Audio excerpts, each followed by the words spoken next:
The question says a parallel beam of monochromatic light is incident at an angle of 60 degree on a glass slab. If the refractive index of the glass is 1.5, the ratio of the width of the beam in air to that in glass is. Now we need to understand that the ratio of width of beam in air upon the width of beam in glass, by formula it is equal to cos I by cos R, where I is the angle of incidence, R is the angle of refraction. So if I give this as a number 1, I know the value of I, which is 60 degree. I do not know the value of R. So by Snell's law, first I have to find the value of R, which says mu is equal to sine I by sine R. Okay. So the value of mu is given as 1.5.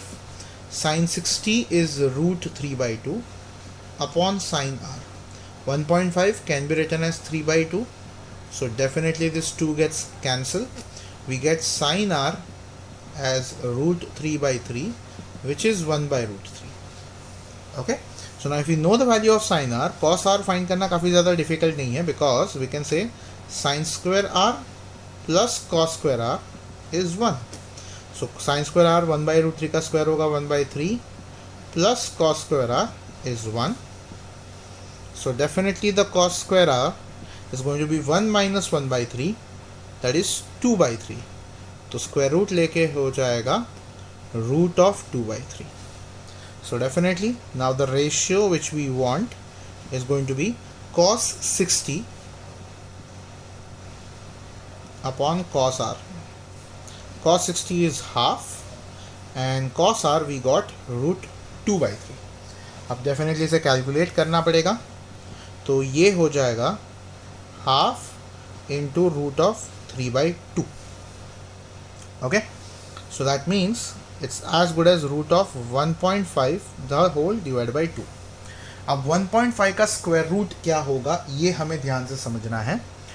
1.2 का अगर हम square करते हैं guys तो we gate 1.44, and अगर 1.3 का square करते हैं तो we get this as 1.69, and definitely 1.5 is close to 1.44, यानी 1.2 something will be the square root.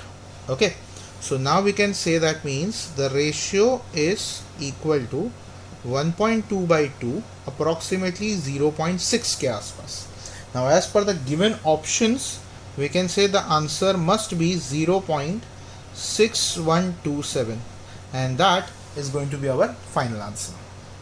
The next question says a plane wave front is incident on the surface of the glass at an angle of 60 degree with the normal. If the refractive index of the glass is 1.5, the angle of refraction is. Now what you need to understand is the wave front is always perpendicular to the wave normal or the ray of light.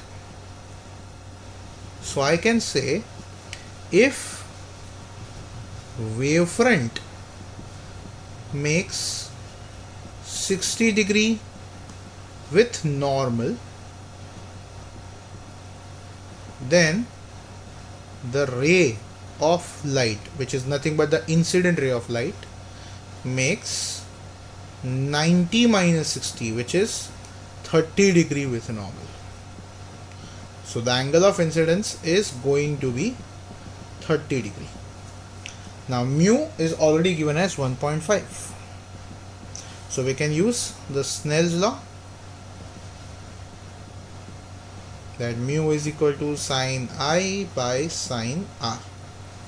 So definitely sine R होगा sine 30, that is half upon 1.5, which is 3 by 2, यानी 1 by 3.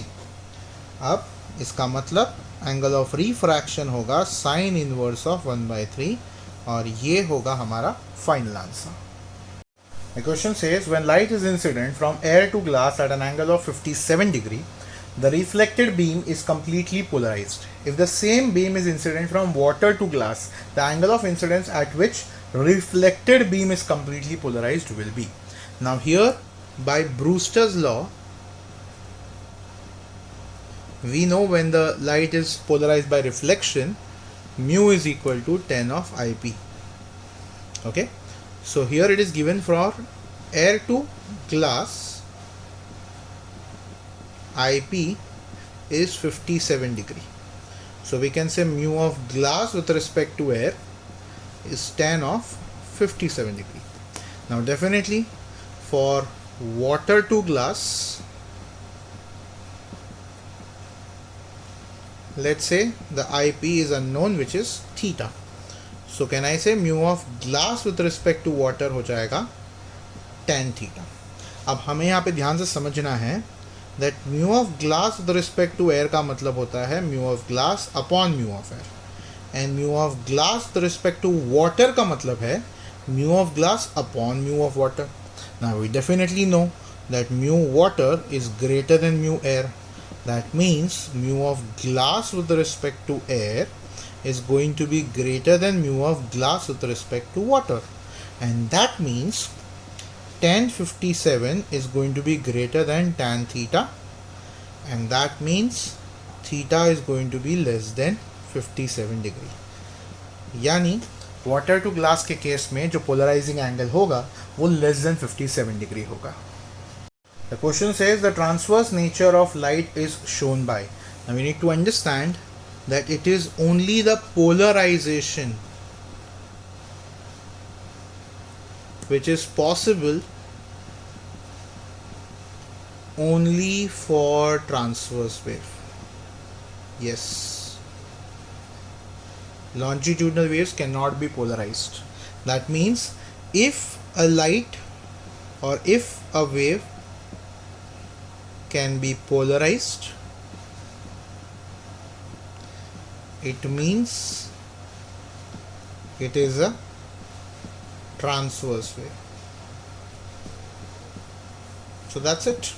We can say the transverse nature of light is shown by polarization. The question says a ray of light is traveling from air to glass is deviated by an angle of 24 degree. At the polarizing angle, the angle of incidence is. Now definitely when the light goes from air to glass, that is from rarer to denser, the angle of deviation is delta is equal to I minus R, which means I minus R is 24. Now we also know for polarization R plus R is 90, because the reflected ray and the refracted ray are mutually perpendicular. But by law of reflection we also know I is equal to R. That means I plus R is 90. So now we want the angle of incidence, so we should just add this to equation. We get I plus I 2I as 24 plus 90 114. That means the angle of incidence is 57 degree, and that is going to be our final answer.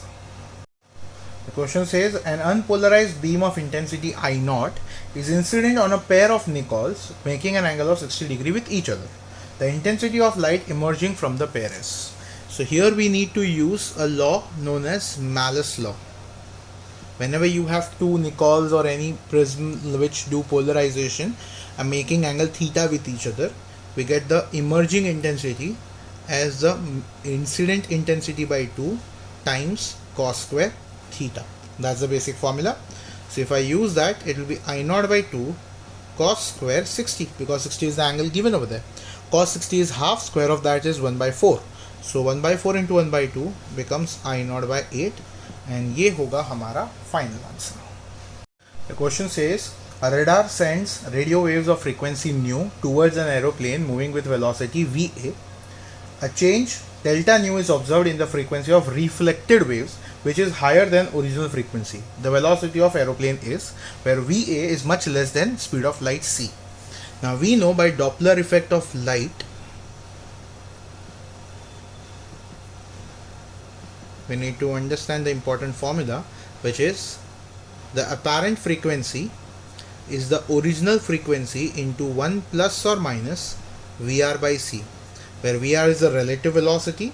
Plus is possible when the frequency is increasing, which means the object is coming closer, or the distance between the source and the observer is decreasing, and minus will come when the distance between the source and the observer is increasing, which means the object is going away or the frequency is decreasing.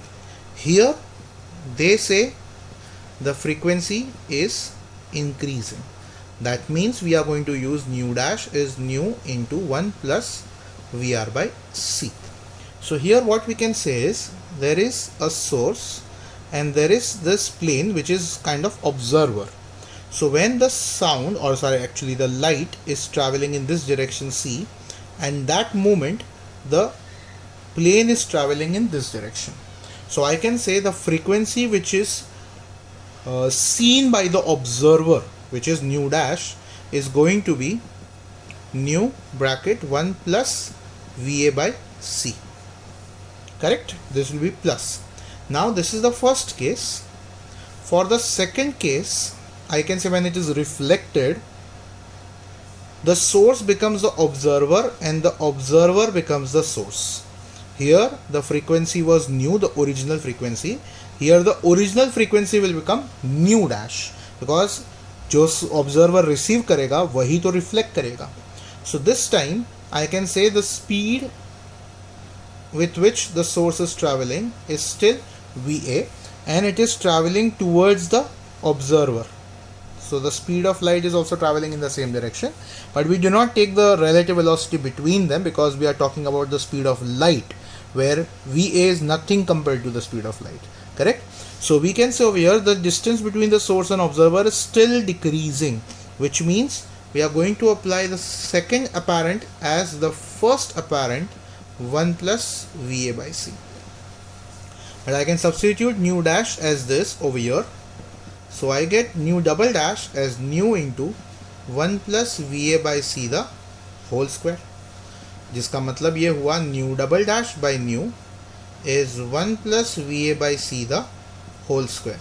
Now if you are aware of the binomial expansion which says 1 plus x raised to n is 1 plus nx if x is much smaller than 1.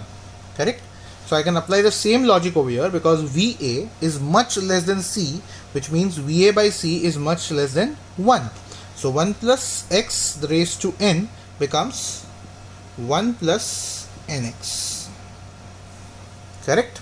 So now if I take this one on the other side, I get 2 VA by C as nu double dash by nu minus 1, which means nu double dash minus nu upon nu. That's nothing but delta nu by nu. So 2 VA by C is delta nu by nu, and so finally VA हो जाएगा C delta nu upon 2 nu as our final answer. The question says the figure shows a double slit experiment. P and Q are the slits. The path length Px and Qx are n lambda and n plus 2 lambda respectively, where n is a whole number and lambda is the wavelength. Taking the central fringe as 0, what fringe is formed at x? So first of all we need to find the path difference. So the path difference is going to be the larger path Qx minus the smaller path Px.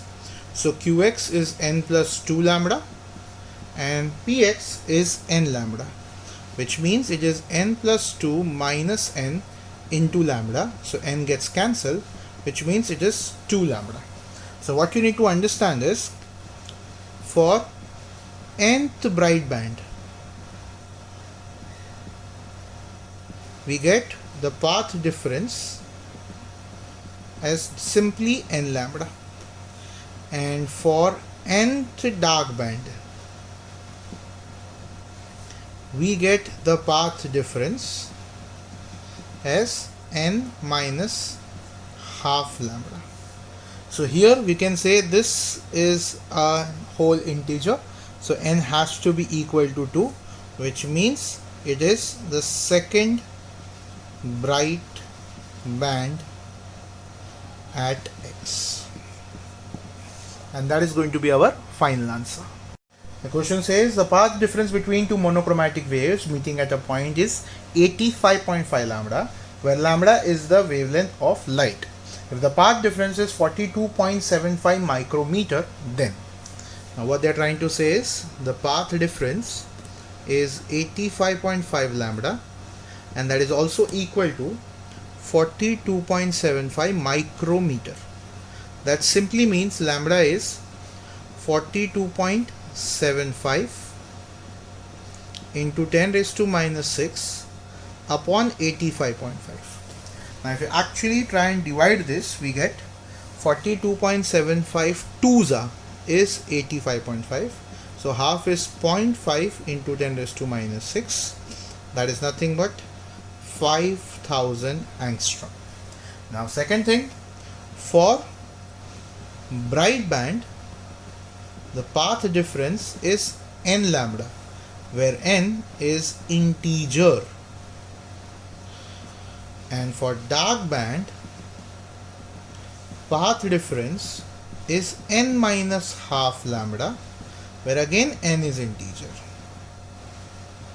So if I want to compare this, n lambda can never be the value because 85.5 is definitely not an integer. But if I equate 85.5 with n minus half, I can say n is 86. That means it is 86th dark band at that point, with the lambda being 5000 angstrom. And ये होगा हमारा final answer, that lambda is 5000 angstrom and the point is dark. The question says the distance of an interference point on screen from two slits is 1.8 into 10 raised to minus 5 meter and 1.23 into 10 raised to minus 5 meter, and wavelength used is 6000 angstrom. Then the number of bright or dark fringe formed at that point is. Yes, definitely again we need to find the path difference. So path difference is going to be 1.8 into 10 raised to minus 5 minus 1.23 into 10 raised to minus 5. So that is going to be 1.8 minus 1.23. That's going to be 0.57. Correct? Yeah. Into 10 raised to minus 5. और ये होगा equal to n lambda. Now we do not know. It will be n lambda or n minus half lambda. It can be anything. So for now I am writing this as small n lambda, where small n can be capital N or small n can be n minus half, depending whether it's a bright or dark. ठीक है? That means n का value होगा 0.57 into 10 raised to minus 5 upon lambda, where lambda is given as 6000 angstrom. So 6 into 10 raised to minus 7 हो जाएगा. Now that definitely means 10 raised to minus 7 goes up, minus 5 को पूरा cancel कर देगा और 2 decimal shift कर देगा, which means 57/6. अब so n की वैल्यू होगी 6 9s are 54, 0.3 बचेगा 30, that is 6 5s are 30. अब 9.5 कैपिटल N इंटीजर तो हो नहीं सकता. That means we have to write n minus half as 9.5, and that means n is 10th. Therefore it's a 10th dark band. और ये होगा हमारा final answer. The question says, in the experiment of interference of light, the intensity at a point where the path difference is lambda is I. The intensity at a point where the path difference is lambda by 3 is. Now we know that the resultant intensity is actually 4I naught cos square phi by 2. This is the formula, where I naught is the intensity of the individual slits or the individual light coming, where we can assume the intensity coming from both the slits are equal, and phi is the phase difference. So I can say phi 1 is going to be 2 pi by lambda into the first path difference, which is given as lambda itself. So this becomes 2 pi. So if I substitute that, I get I1 as 4I naught cos square 2 pi by 2. That means pi. Cos pi होता है -1, जिसका square हो जाएगा +1. तो I1 की value हो जाएगी 4I naught, जिसे हमें दिया गया है as I. This has become my equation number 1. Now for the second case, the path difference 2 pi by lambda into second path difference आ जाएगा, है ना. तो इस बार जो path difference दिया है that is lambda by 3, यानी the phase difference is 2 pi by 3. So I can say I2 is going to be 4 I naught cos square 2 pi by 3 the whole upon 2. That is nothing but the pi by 3. Pi by 3 यानी 60. cos 60 होता है half, जिसका square हो जाता है 1 by 4. So 4 I naught into 1 by 4, I2 is going to be equal to I naught. But I जो है वो 4 I naught है, तो अगर हम यहाँ पे I के टर्म्स में आंसर लिखना चाहते हैं तो हमें लिखना पड़ेगा I by 4 from equation 1. Correct? And that is going to be our final answer. The question says, in Young's experiment, the wavelength of monochromatic light used is 6000 angstrom. The optical path difference between the rays from the two sources at a point P on the screen is 0.0075 mm and at a point Q on the screen is 0.0015 mm. So पहले तो मैं ये लिख देता हूँ. Lambda is given as 6000 angstrom. Path difference 1 जो है वो है 0.0075 mm, which we can write it as 1, 2, 3, 4. अगर shift किया तो 75 into 10 raised to minus 7 meter. Okay, this is for P. And path difference 2 is given as 0.0015 mm, यानी ये हो जाएगा 15 into 10 raised to minus 7 meter.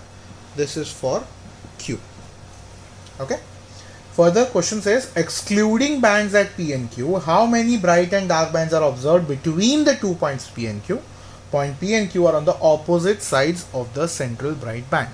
तो सबसे पहले हम ये पता करते हैं कि ये P और Q कौन से नंबर का डार्क या ब्राइट बैंड है ना. For that we have the standard method. Path difference 1 हो जाएगा. I can say n lambda, where n1 I'll put, where n can be capital N integer if it's a bright band, or n minus half, capital N minus half if it is a dark band. Correct? That we will calculate. So ये हो जाएगा 75 into 10 raised to minus 7 is equal to n1 into lambda is 6000, which is 6 into 10 raised to minus 7. That means n1 होगा 75 by 6, यानी 7 1s 6 1s 6, 15 बचा, 6 2s 12, 13 14 15 30 बचा, so 6 5s 30. यानी मुझे इसे यहाँ पे n1 minus half is equal to 12.5 put करना पड़ेगा, यानी n1 का वैल्यू होगा 13. It means P is 13th dark point. ठीक है, that's the first case. Now if you go for the second case, path difference 2 हो जाएगा n2 लैम्बडा. तो इस बार पाथ डिफरेंस 2 है 15 into 10 raise to minus 7. n2 नहीं पता, lambda is 6 into 10 raise to minus 7, यानी n2 होगा 15 by 6, यानी 6 2s 12 30, so 6 5s. सो ये भी होगा n2 minus half which is 2.5, यानी n2 होगा 3, यानी Q होगा थर्ड डार्क पॉइंट. ठीक है, सबसे पहले तो यहाँ तक कॉपी करो, then we can just understand how to find the number of bright bands and dark bands between this to.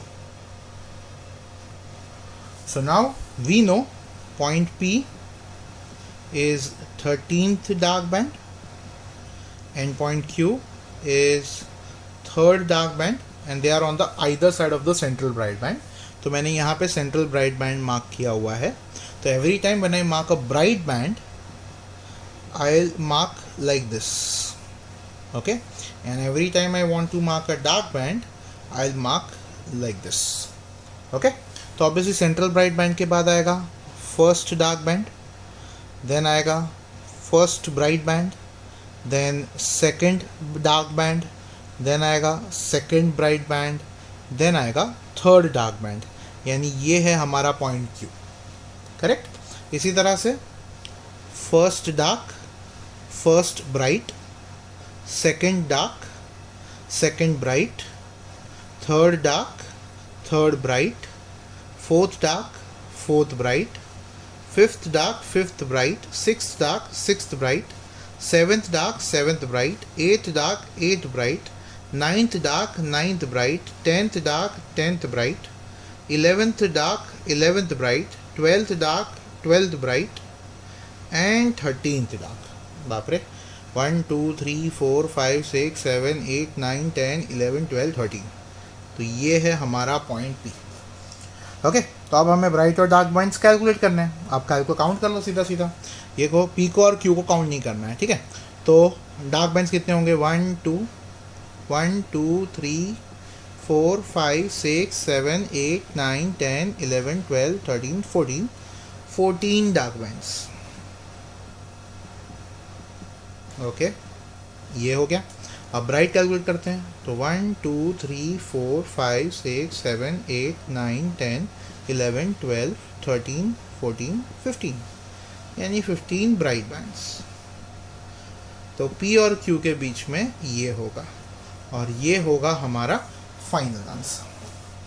अब आप लोग सोच रहे होंगे कि सर ये तो छोटा नंबर था फिर भी इतना बड़ा हुआ है, एग्जाम में we will not have this much time to draw, तो हमारे पास कोई शॉर्टकट होना चाहिए, है ना। तो अब मैं आपको शॉर्टकट बताने जा रहा हूँ, तो पहले तो ये कॉपी कर लो। सो गाइज, ये है हमारा शॉर्टकट। अब ध्यान से देखो यहाँ पे, अगर मैं इस क्यू की बात करूँ तो कैन आई से this is a third dark band, है ना। तो थर्ड डार्क बैंड के पहले ध्यान से देखो, 2 ब्राइट बैंड आए और 2 डार्क बैंड्स आए compare to the central bright band के हिसाब से। तो सेंट्रल ब्राइट बैंड और nth डार्क बैंड के बीच में हमेशा n ब्राइट्स और n डार्क आएगा, करेक्ट। इसी जगह पे अगर मैंने ये ब्राइट पॉइंट लिया होता है, ये वाला, तो अगर आप देखोगे this is like 0 first and second, this is second bright. So second bright और सेंट्रल ब्राइट बैंड के बीच में 1 ब्राइट आया और 2 डार्क आया, यानी सेकंड के लिए 2 डार्क, सेकंड के लिए 1 ब्राइट, यानी 1 bright come but dark exact वही नंबर जितना number dark band bright band था। यानी nth ब्राइट बैंड के लिए n-1 ब्राइट बैंड्स होंगे और n डार्क बैंड्स होंगे। अब इसको हमें यूज़ कैसे करना है वो ध्यान से देखो। I can say between central bright band and Q, where Q is third dark band, है ना। अब थर्ड के हिसाब से, डार्क बैंड के हिसाब से हमें ये शॉर्टकट फॉलो करना है। तो थर्ड डार्क बैंड, तो थर्ड यहाँ पे 3 ब्राइट और 3 डार्क आ जाएंगे। So we will have 3 bright and 3 dark between central bright band and point Q। तो है क्या, देखो 3 bright, 1 2 3, oh my bad, it will be n-1, मैंने 1 सेकंड थर्ड, हाँ, तो n-1 ब्राइट और डार्क बैंड्स आएंगे। My bad guys, sorry, this is the third bright band, third dark band. तो यहाँ पे थर्ड डार्क बैंड के लिए 2 ब्राइट और 2 डार्क आ रहे हैं, यानी 1 कम, जो भी नंबर होगा उससे 1 कम, तो n-1 आएगा, यानी यहाँ पे 2 ब्राइट और 2 डार्क आएंगे।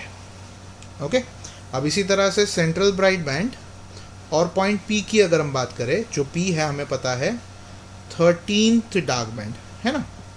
तो 13 के लिए 1 कम दोनों के लिए, तो 12 ब्राइट्स होंगे और 12 डार्क होंगे। अब अगर इसका मतलब हमने P और CBB के बीच में नंबर ऑफ बैंड्स पता कर लिए, Q और CBB के बीच में नंबर ऑफ बैंड्स पता कर लिए। अब क्योंकि दोनों ऑपोजिट साइड पे हैं तो ऑब्वियसली ये और ये ऐड होंगे, और उसके साथ साथ हमने सेंट्रल ब्राइट बैंड को काउंट ही नहीं किया था इसमें, तो ऑब्वियस है कि इसके बीच में प्लस एक सेंट्रल ब्राइट बैंड भी होगा। यानी हम बोल सकते हैं between point P and Q there will be 2 + 12 14 + 1 15 bright bands and 2 + 12 14 dark bands. Check करो, वही आंसर आ गया जो हमें पहले आया था। And this is going to be our final answer, और ये होगा हमारा शॉर्टकट जो हमें याद रखना है अच्छे से, ठीक है। Thank you. The question says 2 slits separated by a distance of 1 mm are illuminated by red light of wavelength 6.5 × 10⁻⁷ meter. The interference fringes are observed on a screen placed at 1 meter from the slits. The distance between the third dark fringe and the fifth bright fringe on the same side. Guys, they have said same side. तो हमें subtract करना है। अगर उन्होंने बोला होता opposite side of central bright band तो हम डिस्टेंसेस को ऐड करते, ठीक है। सो ये एक चीज़ याद रखना, हमेशा काम आएगा। So here the distance is fifth bright fringe, यानी 5 times the fringe width, minus the third dark fringe, so 3 minus half times the fringe width. तो जो हम पाथ डिफरेंस के लिए यूज़ करते हैं वही लॉजिक यूज़ करते हैं. ब्राइट बोला तो जो इंटीजर बोला है वही, और डार्क बोला तो जो इंटीजर बोला है माइनस हाफ करके यूज़ करना है यहाँ पे. That means 5x minus 2.5x, subtract करने पर डेफिनेटली ये होगा 2.5x. अब हमें पता है x है fringe width which is lambda capital D by small d, तो ये हो जाएगा 2.5 lambda capital D by small d, यानी 2.5 इंटू लैम्बडा होगा 6.5 into 10 raise to minus 7 into capital D है 1 मीटर और स्मॉल d है 1 मिलीमीटर, यानी 10 रेज़ टू माइनस 3. अब हमें यहाँ पे सिर्फ कैलकुलेशन करना है. If I multiply and divide by 4 over here, 2.5 into 4 हो जाएगा 10, तो 10 इंटू 6.5 हो जाएगा 65 divide by 4 into 10 raise to minus 4 हो जाएगा. करेक्ट. सो यहाँ पे 4 1 ज़ा 4, 25 बचा तो 4 6 ज़ा 24, 10 बचा तो 4 2 ज़ा 8 एंड 4 5 ज़ा 20.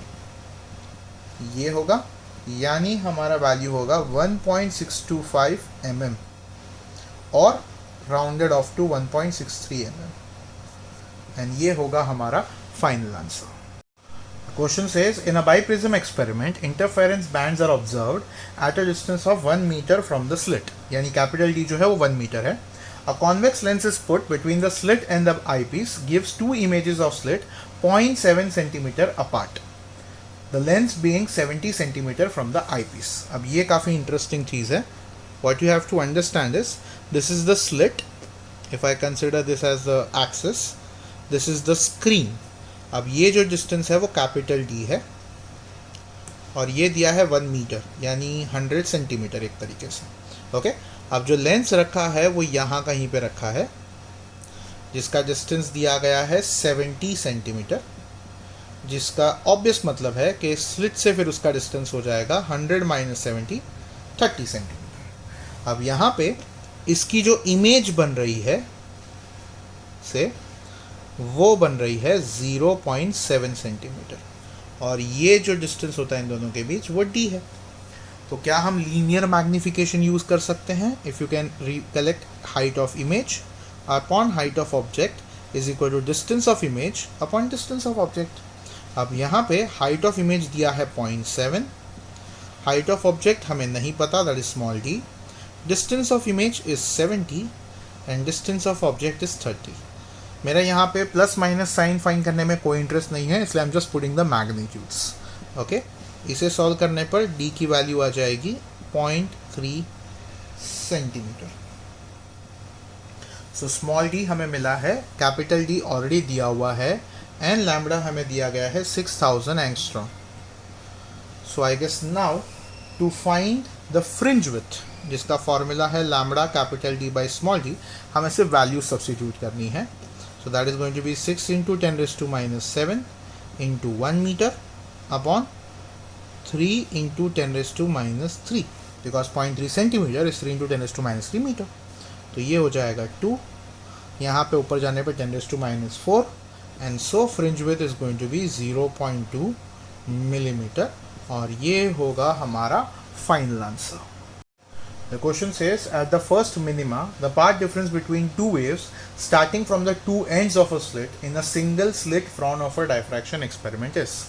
अब हमें इसके लिए डायग्राम अच्छे से याद रखना है कि जब हमारे पास मिनिमा होगा तब हम इवन नंबर्स में स्लिट को सेपरेट करेंगे, यानी फर्स्ट मिनिमा के लिए कम से कम 2 सेक्शंस लगेंगे. करेक्ट. तभी the first half will cancel out the second half. That means if I consider this as point A, this as point B, and this as point C, I can say the path difference between A and B is going to be lambda by 2. Path difference between B and C is also going to be lambda by 2, ताकि ये upper half इस lower half को cancel कर सके. Correct. तो automatically I can say path difference between A and C जो extremes हैं वो इन्हें ऐड करके हो जाएगा लैम्बडा, और ये होगा हमारा final answer. So try and understand. अगर हमें फर्स्ट मिनिमा पूछा है तो 2 पार्ट्स होंगे, सेकंड मिनिमा पूछा होता तो 4 पार्ट्स होते, थर्ड मिनिमा पूछा होता तो 6 पार्ट्स होते. तो जो भी नंबर ऑफ मिनिमास पूछा है उसके डबल नंबर ऑफ पार्ट्स होंगे. अगर उसी की जगह पे अगर ब्राइट यानी मैक्सिमा बोला होता तो फिर ये पार्ट्स 3 होते, लाइक दिस, राइट, बिकॉज 1 और 2 एक दूसरे को कैंसिल करेंगे, थर्ड बच जाएगा. सो फर्स्ट के लिए 3 होंगे, सेकंड के लिए 5 होंगे, थर्ड के लिए 7 होंगे, and so on. So here our answer is lambda as a final answer. The question says the width of a slit is 0.012 mm. Monochromatic light is incident on it. The angular position of first bright line is 5.2 degree. The wavelength of incident light is. Now we know A sin theta is equal to the path difference, and for the first bright line the path difference is going to be 3 lambda by 2. Correct? That is for the diffraction. So we can say A is 0.012 mm, so into 10 raised to minus 3, into theta is given as 5.2 degree, so sine 5.2 degree is going to be equal to 3 lambda by 2. यानी lambda हो जाएगा 0.012 into 10 raised to minus 3, sine 5.2 is given as 0.0906 into 2 by 3. अब इसे calculate करना है. Correct? So 3 1s are, this will be 0.004. 3 4s are 12. Correct? And 4 2s are 8. So we can shift this as 4 into 10 raised to minus 6 into 2. That makes it 8 into 10 raised to minus 6 into 0.0906. अब यहाँ पे 8 multiply कर देते हैं, तो 8 6 जा 48, 4 carry, सो 4 ही हो जाएगा. 8 9 जा 72, तो 7 carry, so 0.7248 into 10 raise to minus 6 metre, और 1 2 3 4 शिफ्ट 7248 एंगस्ट्रॉम, और ये होगा हमारा final answer. The question says, what should be the size of the aperture of the objective of a telescope which can just resolve the two stars of angular width of 10 raised to minus 3 degree by light of wavelength 5000 angstrom. Now we know the minimum or the limit of resolution is given by 1.22 lambda by capital D. Well, the D is the aperture or the size of the aperture, lambda is the wavelength, and the angle theta is the angle which can be resolved. So here theta is 10 raised to minus 3 degree, जो हमें radian में convert करना पड़ेगा. So it will be into pi by 180. This is 1.22 a constant. Lambda is given as 5000 angstrom. So 5000 into 10 raised to minus 7. Sorry, minus 10 upon capital D. तो capital D हो जाएगा 1.22 into 5 into 180 into 10 raised to minus 7 plus 3 upon pi.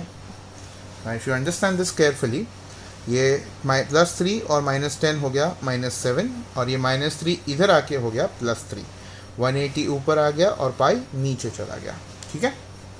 Now if you concentrate, I can say this is almost as good as 3, which means this is 3 times 60. Okay, and 60 into 5 is 300. सो ये हो जाएगा 1.22 into 300 into 10 raised to minus 4. अब ये दोनों zero भी अगर यहाँ दे दिए तो ये हो जाएगा 6.3 into 10 raise to minus 2 metre, यानी एक तरह से 3.66 centimetre. The closest option we have is 3.5 centimetre, and ये होगा हमारा final answer. The question says the value of limiting angle which two distant stars should subtend at the objective of telescope of diameter 2.5 centimeter so as to be just resolved by it. Now we know the limit of resolution is 1.22 lambda by capital D for the telescope, right? So this will be 1.22 into the lambda is given as 5000 angstrom, so 5 into 10 raised to minus 7 upon The diameter is given as 2.5 centimeter, so that will be 2.5 into 10 raised to minus 2. So this will be 2 times. So 1.22 into 2 हो जाएगा 2.44 और ये हो जाएगा 10 raised to minus 5. The unit will be radian. Yes, that's it. That will be our final answer. The question says, a mixture of light consisting of wavelength 590 nanometer and an unknown wavelength illuminates Young's double slit and giving rise to two overlapping interference patterns on the screen. The central maximum of both lights coincide. Further, it is observed that the third bright fringe of known light coincides with the fourth bright fringe of the unknown light. From this data, the wavelength of the unknown light is. Now please remember, whenever you have two fringes coinciding, the best formula to use is n1 lambda 1 is equal to n2 lambda 2, where definitely this small n will be equal to capital N for bright band and this small n will be equal to n minus half for dark band. Okay, so you can easily use this formula whenever you get two color or two fringes coinciding. Okay, so here they say third bright fringe of the known light, which means n1 is 3, bright बोला है इसलिए capital N put करूँगा directly, and lambda over there is 590 nanometer, and that is equal to the fourth bright fringe, again bright बोला है इसलिए n आएगा into lambda 2, यानी lambda 2 का वैल्यू होने वाला है 3/4 times 590 nanometer. अब कैलकुलेशन करेंगे. सो यहाँ पे मल्टीप्लाई करने पे ये हो जाएगा 0, 3 9 ज़ा 27, 2 कैरी, 3 5 ज़ा 15 plus 2 17/4. So that will be 4 4 ज़ा 16, 1 7, 4 4 ज़ा 16, 10, so 4 2 ज़ा 8.20, 4 5 ज़ा 20. So 442.5 nanometer होगा हमारा final answer. The question says, a telescope has an objective lens of 10 centimeter diameter and it's situated at a distance of 1 kilometer from two objects. The minimum distance between these two objects, which can be resolved by the telescope when the mean wavelength of light is 5000 angstrom, is of the order of. Now what you need to understand over here is, we know the limit of resolution d theta or theta is generally 1.22 lambda by capital D. But this 1.22 comes only when the objects are self-luminous. Here they have just mentioned it as two objects. That means we do not have to use that 1.22 over here. At the same time, this theta is something which is made at the telescope for the object which is separated or having a width of x, and the distance from the telescope is say r. So this is the angle d theta which is made on the lens of the telescope. Okay, so in that scenario we can say d theta is x by r. So x by r is equal to lambda by capital D, which means x is lambda capital R by capital D. अब lambda दिया हुआ है 5000 angstrom, so 5 into 10 raised to minus 7. The radius or the distance is given as 1 kilometer, that is 10 raised to 3 meter, and the diameter is given as 10 centimeter, which means 0.1 meter. तो ये ऊपर जाके 10 raised to plus 1 हो जाएगा, तो 3 plus 1 4 and minus 7 plus 4 is going to be minus 3. So 5 into 10 raised to minus 3 meter, or we can call that 5 millimeter, and ये होगा हमारा final answer. The question says, two sources of light of intensities I and 4I emit light waves which interfere at a point.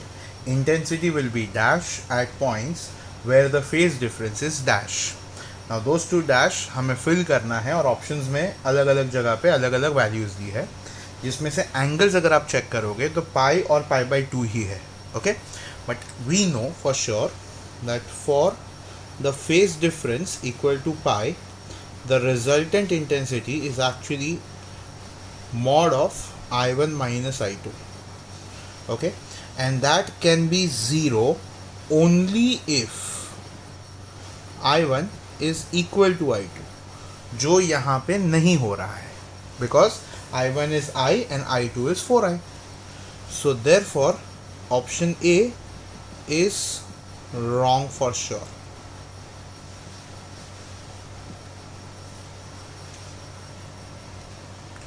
Therefore, option A is wrong for sure. Correct? So now we can go for the phase difference equal to pi by 2, and for that the phase difference IR is actually equal to I1 plus I2. Okay, now in that scenario we can say I1 plus I2 जो होगा, that is going to be equal to I plus 4I, and so the total will be 5I. यानी phase difference pi by 2 के लिए the resultant intensity होना चाहिए 5I, and therefore this is our final answer. The question says, in double slit experiment, the slits are separated by distance small d and the screen is at a distance capital D from the slits. Wavelength of light used is lambda if a bright band is formed just opposite to each slit. Then the order of the bright band so formed is. Now what they are trying to say, that if I have this two slits over here, जिनके बीच का distance होगा small d, और यहाँ सामने screen होगा, तो ये distance होगा कैपिटल D, और अगर हमारा जो ब्राइट बैंड है वो स्लिट के जस्ट सामने बना, तो ये जो डिस्टेंस होगा x होगा, which will be n times x because of that is nth bright band. Correct? At the same time, we know if the total distance is d and this distance is exactly half of it, तो ये distance हो जाएगा d by 2. यानी d by 2 is equal to x, which is n time x, and that is n lambda capital D by small d. I hope this is clear. Now I guess बहुत ही simple है, n हमें find करना है तो बाकी सब चीज़ उस तरफ जाएगी, तो ये हो जाएगा d स्क्वायर, नीचे 2 लैम्बडा कैपिटल D, और ये होगा हमारा final answer. Question says two coherent light sources A and B are at a distance of 4 lambda from each other.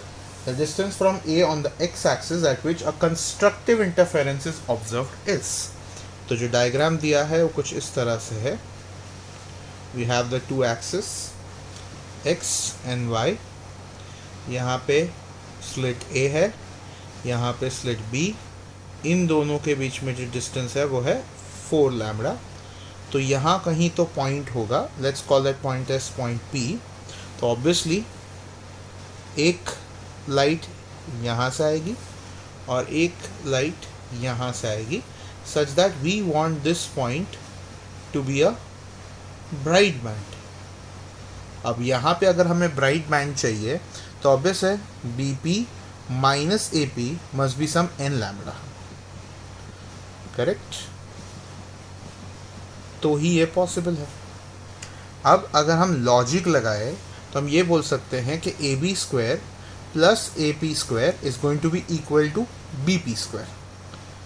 Yes, AB square plus AP square is going to be equal to PP square. तो इसे मैंने अगर यहाँ पे भेज दिया तो AB square यानी 4 लैम्बडा का square, BP square minus AP square को हम लिख सकते हैं BP minus AP into BP plus AP. Correct? अब BP माइनस AP हमें पता है n लैम्बडा है, so 16 lambda square is going to be n lambda into BP plus AP. Correct? तो डेफिनेटली एक लैम्बडा कैंसिल हो जाएगा यहाँ पे. अब BP प्लस AP के बारे में हमें कुछ नहीं मालूम, because we do not know anything at all. But अब अगर हम छोटा सा सिंपल सा लॉजिक लगाएं, अगर हमें ये डिफरेंस करने पे n लैम्बडा आ रहा है और ये पाइथागोरस का लॉजिक भी अप्लाई हो रहा है जिसमें से एक साइड 4 है, तो इजंट इट ऑब्वियस कि अगर ये 3 लैम्बडा होगा तो ये 5 लैम्बडा होगा और तो ये कंडीशन सेटिस्फाई हो पाएगी, because only 3, 4, 5 forms a Pythagoras triplet. At the same time, 5 lambda minus 3 lambda will be 2 lambda, and 5 lambda plus 3 lambda is going to be 8 lambda over here, ताकि एक और lambda cancel हो जाए और 8 into 2 16 और n की value 2 आ जाए, जो यहाँ पे 5 lambda minus 3 lambda equal to 2 lambda बैठ जाएगी. यानी 3, 4, 5 इज पाइथागोरस ट्रिपलेट, एक ये लॉजिक, और इस वैल्यूज़ को अगर हम इन इक्वेशंस में सब्स्टिट्यूट करें we get it satisfied, and that logic together I can say we get the final answer कि लेंथ ऑफ AP जो होगा वो डेफिनेटली 3 लैम्बडा होगा, and that is going to be our final answer. The question says a beam of light consisting of two wavelengths 6500 angstrom and 5200 angstrom is used to obtain interference fringes in Young's double slit experiment. Suppose mth bright fringe due to 6500 coincides with nth bright fringe due to 5200 angstrom at a minimum distance from the central maximum. Then so coincide बोला है, so I can say m lambda 1 is equal to n lambda 2. क्योंकि bright band है तो ये दोनों ही integer होंगे, जहाँ पे m की वैल्यू हमें नहीं पता बट लैम्बडा 1 पता है, दैट इज 6500 एंगस्ट्रॉम. n की वैल्यू भी हमें नहीं पता बट लैम्बडा 2 हमें पता है 5200 angstrom. So definitely angstrom cancel हो जाएगा, दोनों जीरोस भी कैंसिल हो जाएंगे, तो m बाई n की वैल्यू होगी 52/65. 13 का टेबल अगर आता हो तो 13 4 52 होता है और 13 5 65 होता है. यानी अगर हम कॉमन मल्टीपल को x मान लें तो m हो जाएगा 4x और n हो जाएगा 5x. तो अगर हम x की वैल्यू लेना शुरू करें एज एन इंटीजर फॉर्म, तो अगर x 1 होगा तो m का वैल्यू 4 और n का वैल्यू 5 होगा. अगर x का वैल्यू 2 हुआ तो m का वैल्यू 8 और n का वैल्यू 10 होगा. एंड इफ़ यू चेक दोनों ही ऑप्शन में है, बट उन्होंने बोला है मिनिमम डिस्टेंस हमें चाहिए. मिनिमम डिस्टेंस तो तभी होगा जब मिनिमम नंबर वाला बैंड इंटरफियर या कोइंसाइड करेगा, and that's why our answer is going to be m is equal to 4 and n is equal to 5. The next question says two slits at a distance of 0.5 mm are illuminated by a light of wavelength 5000 angstrom. The interference fringes are obtained on a screen at a distance of 1.2 meter. What is the phase difference between two interfering waves at a point 3 mm from the central bright fringe?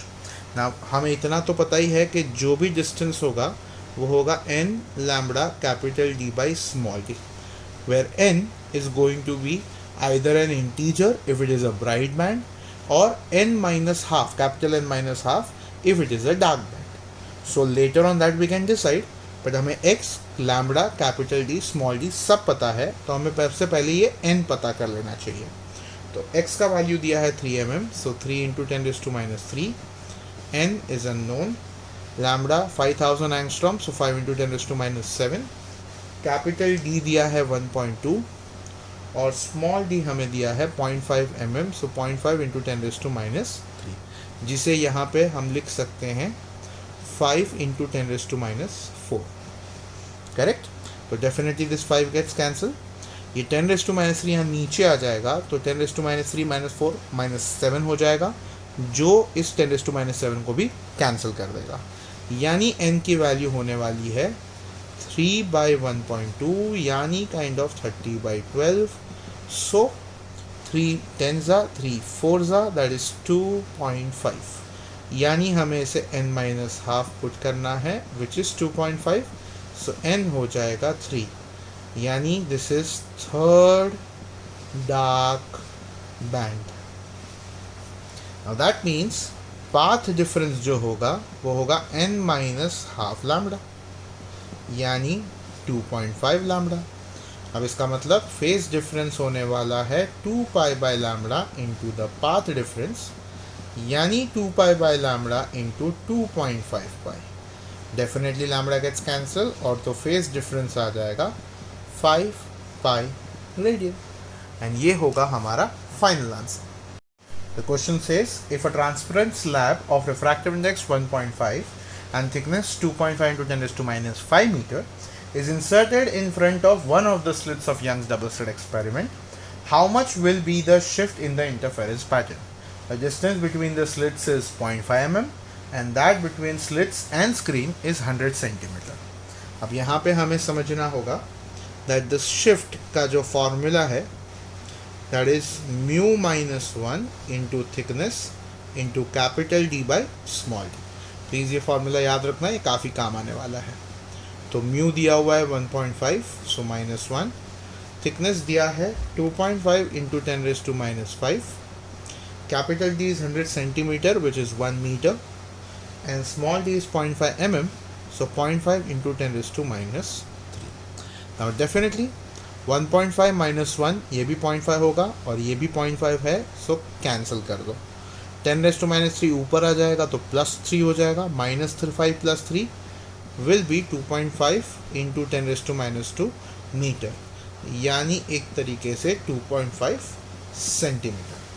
और याद रखना, अगर हमारे सामने दो slits हैं, slit 1 and slit 2, और अगर स्लैब स्लिट 1 के तरफ रखी गई तो जो पैटर्न होगी वो शिफ्ट S1 की तरफ होगी, और अगर स्लिट S2 के सामने रखा जाता तो फिर शिफ्ट नीचे की तरफ होता.